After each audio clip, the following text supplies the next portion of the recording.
Hey y'all, I've been wanting to do this this video for so long. I'm about to tell you about RBTs, how I became one, my background, how long I've been there, what kind of kiddos I've been working with, what to expect, etc., etc. So, I've been there a little over 2 years. I've been there since November 27, 2023. So, about 2 years and almost 3 months. And I'm going to tell you my background. So, I have my bachelor's in sociology. And I was looking on Indeed for a job with my degree. And I came across being an RBT. At first, I didn't know what it was. And I had to, do a lot of research on it, on what it does, before I even thought about doing it. But I will tell you, I'm so thankful I got in the field.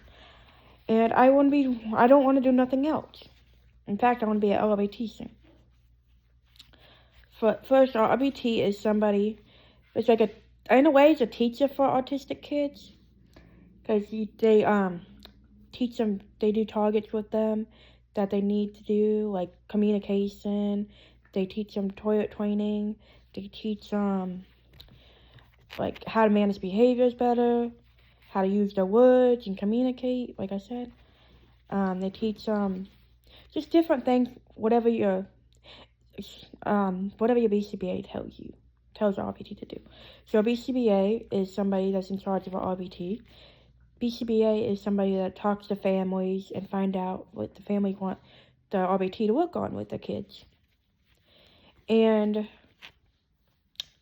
they do most of the communication with parents. They do parent trainings. They do, communicate with parents. They also supervise RBTs. And if you're RBT, you have to at least get 10% of your supervised hours with a BCBA. And it has to be BCBA. It has to be a BCBA, otherwise it won't count. So, for me, I got two BCBAs for both my kiddos. I got a morning kiddo and an afternoon kiddo. My morning kiddo is from 8:30 to 12:30, and my afternoon kiddo is 1 to 5, Monday through Friday. I don't work the weekends. Sometimes they're open on Saturdays, but you don't have to work unless you want to. And my kiddos are pretty chill. They have simple behaviors, like removing shoes and elopement and tantrums and things like that. But they don't hit or anything like that. They don't bite. But you can get a kiddo that bites and hits. Luckily, I don't have that, but you can get one like that. If worst comes to worst, you have to follow the BCBA plan that the BCBA makes for the behaviors. And some of them want you to take ABC data, which is before consequence became, during the behavior and after. So behaviors is these are the functions for behavior: attention, escape, automatic, and I don't think the other one. What am I forgetting? Hold on. It's access. Took me a while to think about it. That's why I probably had to pause my camera. My kiddos do it mainly for denied access or escape. My afternoon kiddo will take off his shoe when he's upset. It's kind of like protest because he's trying to escape. He does it for OT and stuff like that.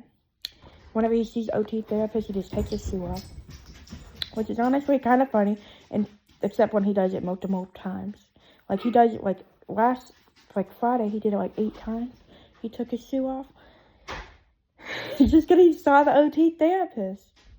But then he was fine after that. He just did his work and all that. And he does it for deny access, if the motor room's closed or something like that.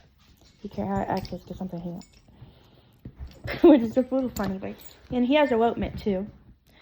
But he does well waiting for me and stuff like that. Sorry, you're gonna have to hear dogs background.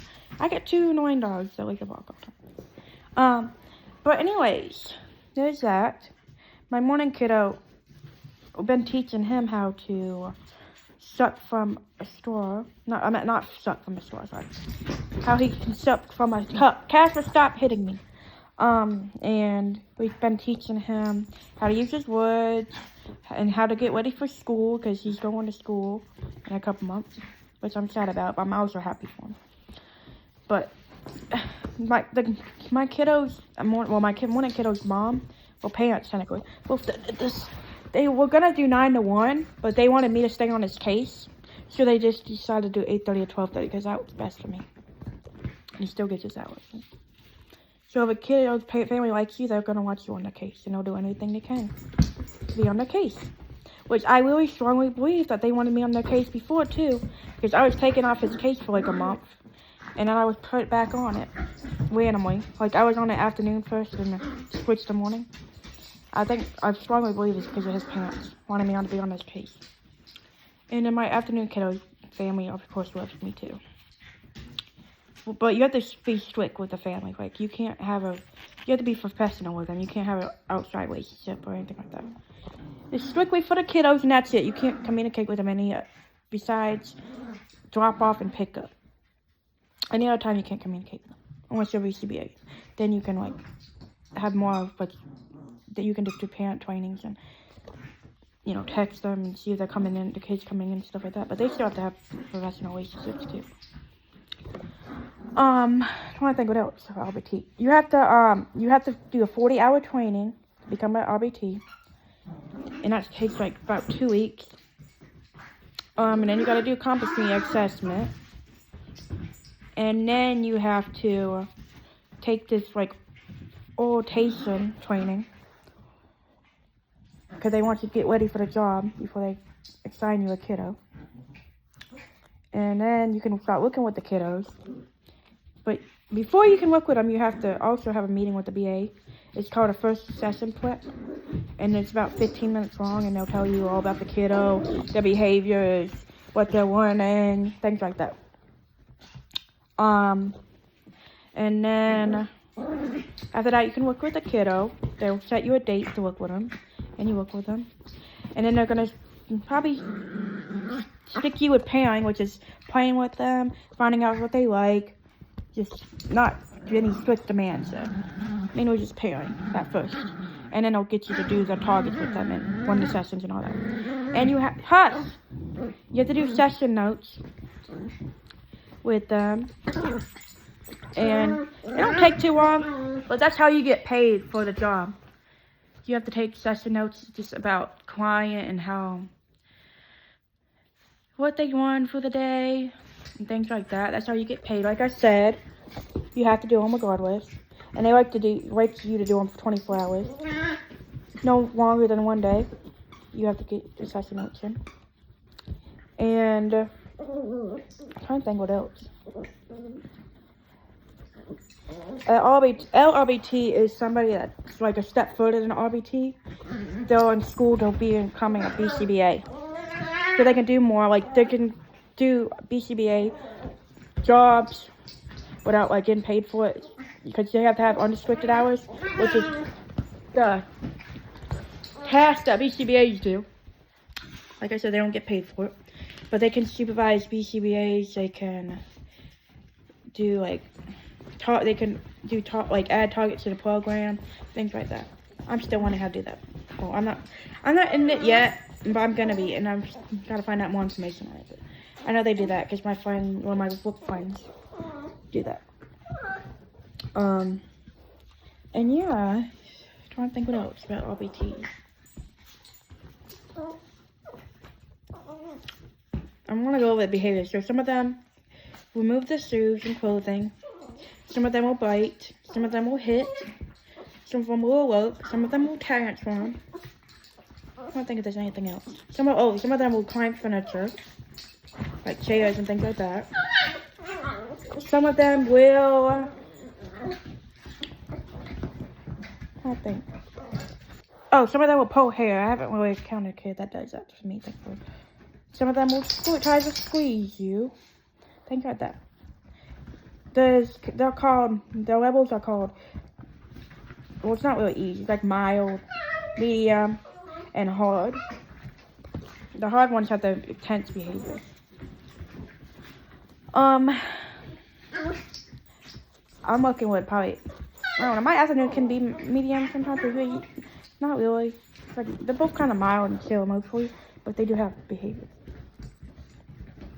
And And if you can, like, if you need help dealing with behavior from one of your kiddos, don't be afraid to call their PCBA or the CA.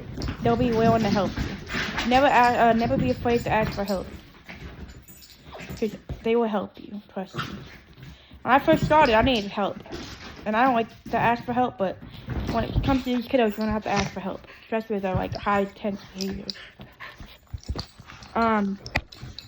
It helps if you work with a work family center. I look for a center, and you can work from home too. And I'm trying to think if there's anything else. I don't know. If you have any questions, leave them down below. Sorry, my dog's going crazy right now. I don't know why. I guess because I'm filming. Casper and Dixie! They're running crazy, acting crazy. They don't act as crazy that much, so I don't know why they're acting that way. Anyways, if you have any questions, make sure to leave them down in my comments, and I'll get back to you. And yeah, hope you like, comment, subscribe to the channel, and I'll see you next one. Bye.